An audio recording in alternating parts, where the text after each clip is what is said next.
Hi, good morning. So, today is Wednesday. Ayan, Sabado. Good morning. Wala kasing pasok, kaya maaga gumising. Hindi naman ako maaga gumising. Grabe ka naman. Hindi, kasi siya nagpe-prepare ng pagkain ng mga bata. Yung babaon nila sa school. So, for today, anong baon nila? Pizza, kasi nag-uwi ako ng pizza from last night. Ayan, ito. Pizza yung babaunin nila. Sakto din, pizza day nila today. Kaya, Akala ko order sila. ayun na nga. Buti na nga lang. Pizza day nila today. Hindi tayo kailangan mag-order kasi may pizza rin sila. Ito kasi, inuwi ni Jamie kahapon. Dahil, although wala siyang pasok sa trabaho, pero meron siyang meeting kahapon. Kaya hinatid ko siya doon.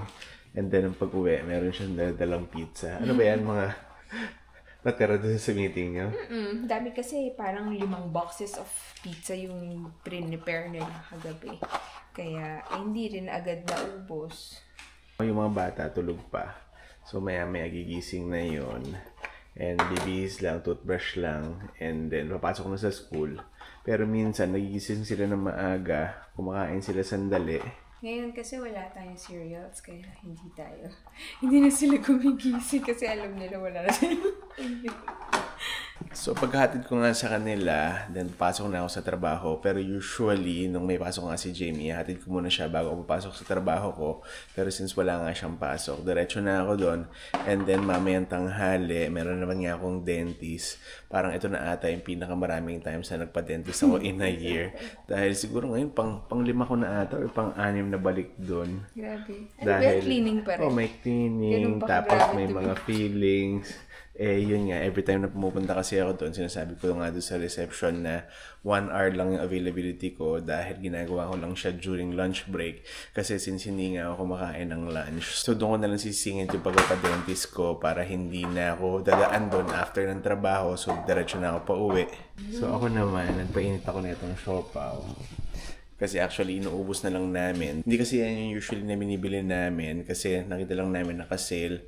Parang buy one, take one siya. Parang for 12 pieces, $7 or $8 siya. Pero yung usually na binibili namin, ganoon din, around $7.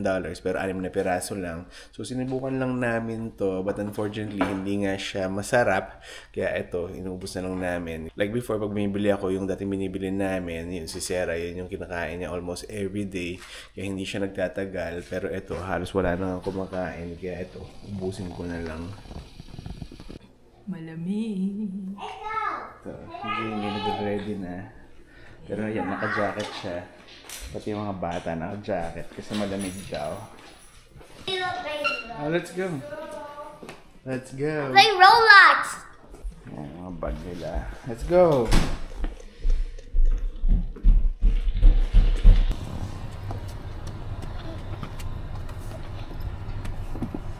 Sky. Sit down na.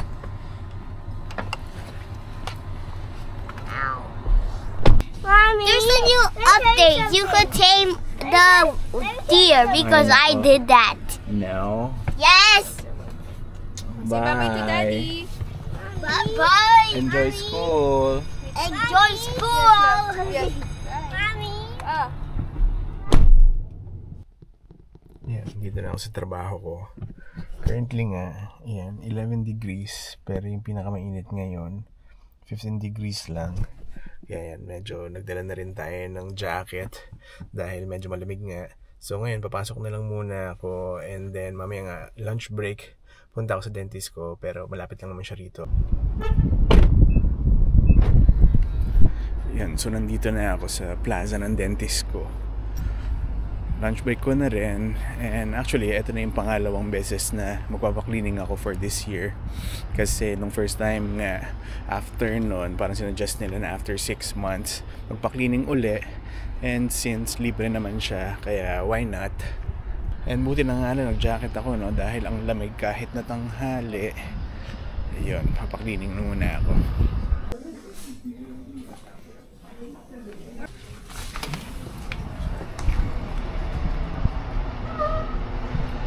Yan, so tapos na tayo sa dentist natin. So ang binayaran natin today is $200 pero yung 160 covered naman na insurance ko. Tapos yung 40, i-refund ko na lang kay Jamie. And then sabi sa akin yung next na cleaning ko nga would be 4 months from today. So hindi ko alam kung necessary ba na every 4 months. Kasi like sa Pilipinas nga, parang siguro once a year lang kami or not even. Dahil yun nga, hindi nga namin siya naging priority before. Pero ngayon nga, sabi 4 months. So, nandito nga uli ako sa trabaho. Ayun, nakwento nga lang kay Jamie. Kasi parang napansin ko, nung napadalas nga na nagpunta ako ng dentist this year, parang mas naging sensitive yung ipin ko. Pero kanina, tinanong ko nga yung dentista, at least for this year, hindi ko na kailangan bumalik. So, yung next na dentist ko, sometime around February pa of next year, ramdam ko na nga uli yung mga kanto ng ipin ko, no? So, hindi ko alam kung gaano katagal maglalas uli ito. So, ngayon, pasok na lang muna ako uli. Ayan, finally done for the day. Eto, pauwi na ako. Pero kanina nga tumawag sa akin si Jamie. Kasi sabi na kung pwede ko nga raw niya i-put up na nga yung Christmas tree. So siguro nabobore na yun sa bahay. Ayan. Uwi na tayo.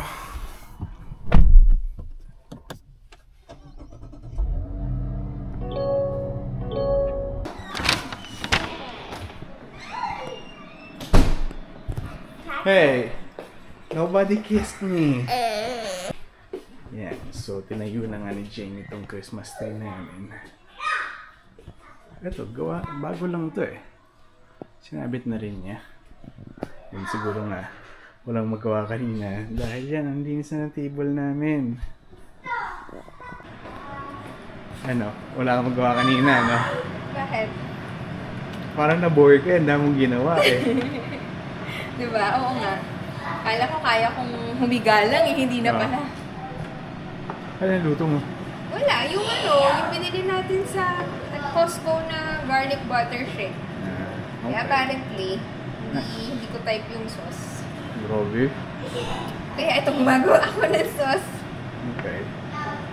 Yan, sabi ni Madam Jamie, pwede na raw kumain. Yan, so ito yung ulam namin.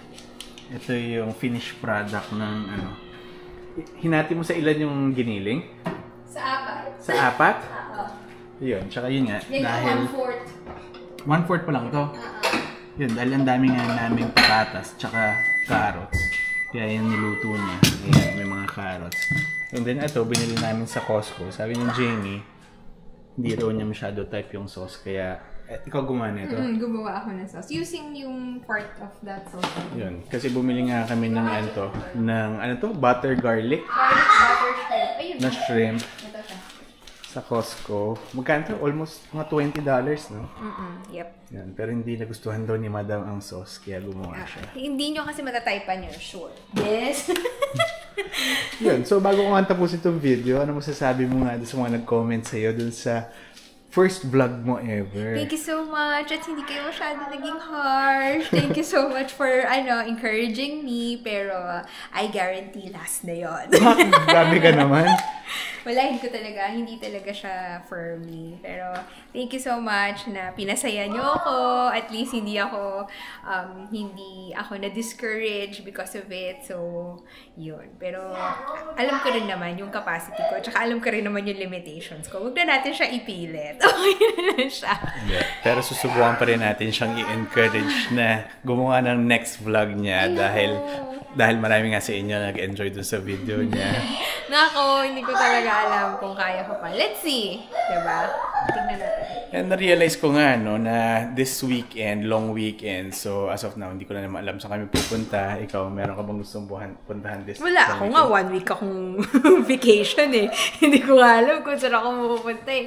Pero nag-enjoy naman ako dito sa bahay kasi nakakapagpahinga ako. And at the same time, parang na-appreciate ko yung bahay this time around. Kasi parang first time ko na nag-stay talaga dito sa bahay ng ganito katagal, no? Yeah. Yan. So, just in case lang na meron kayong suggestion, please feel free lang uli sa comment section dahil, yun nga, ako personally, gusto ko sanang umalis dahil long weekend nga and pareho kami ni Jamie naman na walang pasok ng Saturday, Sunday, tsaka Monday.